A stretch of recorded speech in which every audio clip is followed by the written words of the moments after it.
ममता बनर्जी के मामले पर सुनवाई और कोर्ट में बवाल हो गया। ईडी की टाइमिंग को लेकर अभिषेक मनु सिंघवी ने कोर्ट में ऐसी बहस की कि अच्छे अच्छे वकीलों की बोलती बंद हो गई। अभिषेक मनु सिंघवी ममता बनर्जी का पक्ष रख रहे थे, एक सीनियर एडवोकेट है, सब जानते हैं। लेकिन क्या हुआ कोर्ट में कि तुषार मेहता तक सामने बोल नहीं पाए। ऐसा क्या कह दिया? ईडी के लेकर सवाल जवाब हो रहे थे और अभिषेक मनु सिंघवी आईपैक में जो रेड हुई थी और जो मामला सामने आया, एक ऐसा सवाल पूछा जिसको लेकर तुषार मेहता के पास भी जवाब नहीं था। अंग्रेजी में ये पूरी की पूरी बहस हो रही है। पहले आप इसे सुन लीजिए और फिर इसका हिंदी तर्जुमा हम करेंगे कि आखिरकार कोर्ट में कैसे इतनी जबरदस्त तरीके से बहस हुई कि भयंकर सोशल मीडिया पर अब यह बहस वायरल हो रही है। सबसे पहले देखिए कि ईडी के मसले को लेकर क्या कुछ कहा अभिषेक मनु सिंघवी ने। पहले वो सुनिए और फिर उसके बाद कैसे खुद ही अमित शाह की ईडी फंस गई इस पूरे मामले को लेकर। सुन लीजिए। My learned friend, I heard Mr. Mehta making what again is I can ascribe to mildly wrong instructions. He said we informed them, and I believe I heard the word yesterday. I mean the day before the event happened. I may have been wrong. I may not have heard you correctly. In which case I am wrong. Well, it's the first and only intimation came from a casual email. Email can't be casual and non-casual. That's what the intimation was by email. Have you heard my sentence fully? No, have you heard my sentence? You realize? I mean, you don't be presumptuous, Mr. Mehta. You started your search at 6:45. The email is 11:30. In which calendar, from which Gregorian or non-Gregorian calendar does 11:30 happen before 6:45? I'd like to understand that. So before you interrupt, get your instructions right. You're only, that's why I say, obviously, if I'm searching his house and I send an email 11:30 to create a paper trail, I started searching the house at 6:45, 5 hours earlier. And my learned friend says it was beforehand informed. In the middle of balance, the persons are there. Some police officer will go start reading emails. 5 hours earlier, event has happened. So this is a very clever way to cover up your tracks. A person who sends an email 11:30 for a search which starts at 6:30 is covering up his tracks, creating a paper trail to tell your lordship later on. अब इसमें कोई दो राय नहीं कि supreme court ने अपना फैसला सुनाया है, ममता बनर्जी को नोटिस जारी किया है और सुप्रीम कोर्ट ने साफ कहा है ममता बनर्जी के मामले को लेकर कि भाई जवाब तो देना पड़ेगा। अभिषेक मनु सिंघवी ने भी, कपिल सिब्बल ने भी वहां पर, क्योंकि ये मौजूद थे, solicitor general Tushar Mehta ED की तरफ से इस केस को लड़ रहे थे और जोरदार बहस हो रही थी दोनों तरफ से। और उसी दरमियान क्या हुआ, अभिषेक मनु सिंघवी ने एक कमजोर नर्व पकड़ ली सुप्रीम कोर्ट में और वो सवाल दागा कि बोलती बंद हो गई। इसीलिए यह वीडियो सोशल मीडिया पर इतना वायरल हो रहा है। सॉलिसिटर जनरल तुषार मेहता एक बड़े वकील हैं, एक बड़ा चेहरा है, मगर वो भी जवाब नहीं दे पाए क्योंकि यहां पर अभिषेक मनु सिंघवी ने सवाल ही ऐसा कर लिया था। मगर देश की होनहार मीडिया ने यह खबर आपको नहीं दिखाई होगी, सोशल मीडिया पर खूब वायरल हो रहा है। अब दोस्तों हुआ क्या, ईडी ने किस तरीके से सत्ता का दुरुपयोग किया, इस मामले को लेकर यही एक सवाल था जो सत्ता के सपोर्ट या सत्ता के संरक्षण को उजागर कर गया। जानते क्या हुआ यह कि रेड में जब रेड पड़ी तो प्रोटोकॉल का पालन नहीं हुआ। क्योंकि एक कानून स्पष्ट है। कानून क्या है कि बहुत साफ नियम है कि भाई ईडी को किसी भी परिसर में प्रवेश करने से पहले जो लोकल पुलिस है उसे इंफॉर्म करना होता है।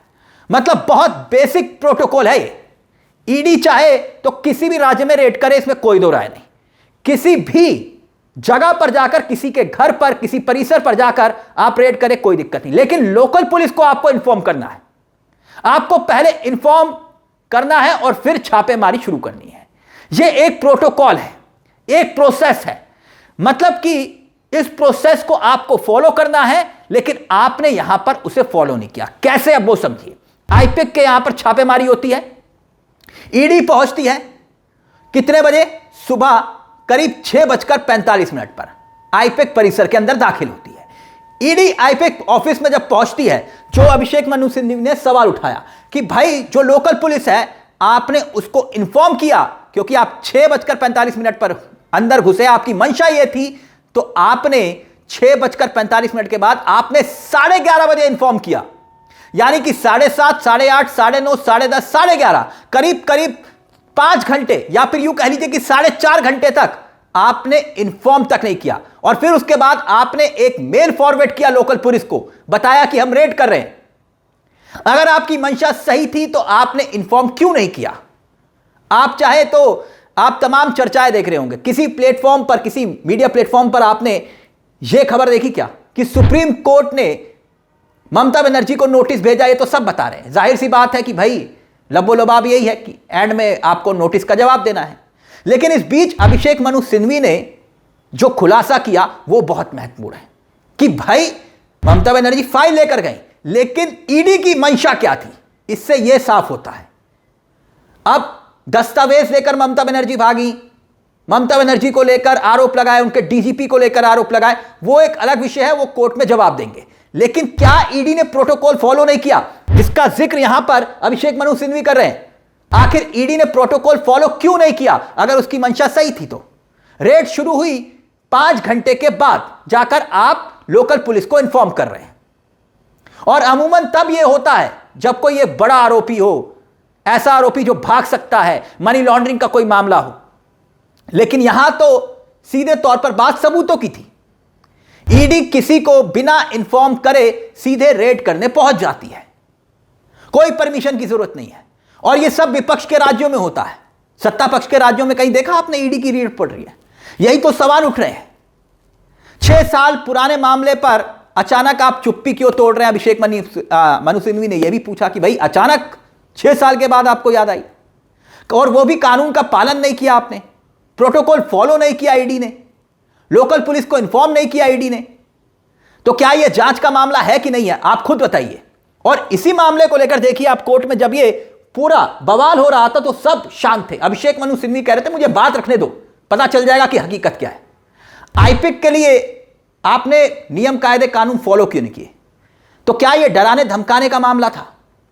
प्रक्रिया के कारण प्रोटोकॉल को पालन नहीं किया और देखते ही देखते बवाल इस कदर मच गया कि ममता बनर्जी वहां पर पहुंच गई, यानी राजनीतिक निशाना बनाने की कोशिश थी। अभिषेक मनु सिंघवी यही कहते हुए कोर्ट में नजर आ रहे हैं। और हम जानते हैं कि जब किसी राज्य में चुनाव होता है, तो सब जानते हैं कि जब जब चुनाव होता है तब तब ईडी वहां पर दस्तक देती है, कोई भी जांच एजेंसी वहां पर पहुंच जाती है, विपक्ष का राज्य खास तौर पर। और गुरुवार को सुप्रीम कोर्ट में ममता बनर्जी को नोटिस थमाया, फैसला अब वहां पर है। भैया सम्मान तो सबको करना है, फैसले का सम्मान होना चाहिए, मगर पीछे मंशा क्या थी अभिषेक मनु सिंघवी का यह वीडियो वही दर्शाता है। मोदी शाह के संरक्षण में रहकर किस तरह से ईडी जो है काम कर रही है, ये सवाल थे। और इस पूरे विषय को लेकर अब आपकी क्या राय है? अपनी राय हमें कमेंट बॉक्स में जरूर दीजिएगा, क्योंकि ईडी ने प्रोटोकॉल क्यों फॉलो नहीं किया? आपको क्या लगता है? 5 घंटे के बाद जाकर आप मेल कर रहे हैं, क्यों? लोकल पुलिस को 4.5 घंटे के बाद इत्तला कर रहे हैं, क्यों? सवाल बड़ा है। और अभिषेक मनु सिंघवी ने यही पूछा, और इसी तरीके से जब पूछा तो बोलती बंद हो गई तुषार मेहता की। मगर एक बात और दोस्तों, कि मसला सिर्फ यहां पर यह नहीं है कि ममता बनर्जी के मामले पर। चलते चलते एक उदाहरण हम आपको देते हैं। हाल ही में क्या हुआ था, राजस्थान में एक शख्स ऐलान करता है, एक नेता ऐलान करता है कि भाई मैं भारतीय जनता पार्टी को छोड़ रहा हूं। महज 48 घंटे के अंदर, सुनिएगा, ध्यान से सुनिएगा, महज 48 घंटे के अंदर उसके यहां पर छापे पड़ते हैं। क्यों? क्योंकि उसने 48 घंटे पहले यह ऐलान किया था कि भाई मैं बीजेपी छोड़ रहा हूं, मैं कांग्रेस ज्वाइन कर रहा हूं। यह स्थिति है। और अब यह वीडियो अपने आप में सवाल खड़े कर रहा है। इस मुद्दे को लेकर आपकी क्या राय है? अपनी राय हमें कमेंट बॉक्स में जरूर दीजिएगा। मुझे तिलक चावला को दीजिए इजाजत। एक छोटी सी दरख्वास्त, चैनल को सब्सक्राइब जरूर कर लीजिएगा। यह मंच आप ही का है, जहां हम सिर्फ खबर नहीं दिखाते बल्कि खबर के पीछे की खबर भी बताते हैं। नमस्कार, जय हिंद, जय भारत।